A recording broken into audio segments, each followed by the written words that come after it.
Daudzi saka, ka tas mītniņš tajā doma laukumā it kā ir daļa Citadeles. Patiesībā ir skaidrs. Jā, tikai daudz. Jā, restīvi skaidrs, ka sagaidīs visu Ušakovu, bet principā man liekas, ka mums vajag nodefinēt par vienām un visām reizēm, kas ir īsti ar to Citadeli. Gribi?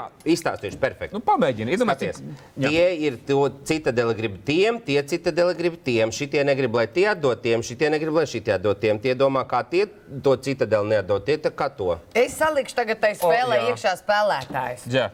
Balzām vecis. Jā. Melnā balzām. Aiz viņas stāv Karavigins un Krasavickis. It kā iespējams. Juristiem ir iespējams. Šie savukārt saskaņai bija sponsori un ir vēl joprojām acīm redzot.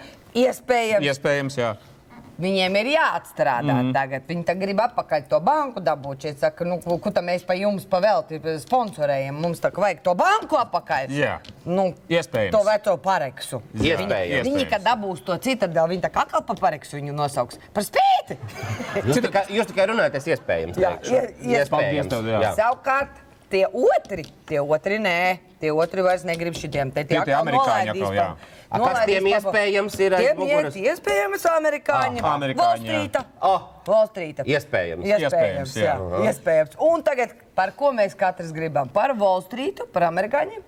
Vai par šitiem žipčikiem? Mums jau iespējams neprasīs vispār. Jā. Un iespējams, mēs neko tagad arī nepateicām. Vispār, ja jums likās, ka jūs kaut ko dzirdējat, jūs iespējams dzirdējāt. Tāds mūsu redzējums iespējams. Jūs tāda virtuves saruna. Jā. Piektdien, 20 pār 8 TV3.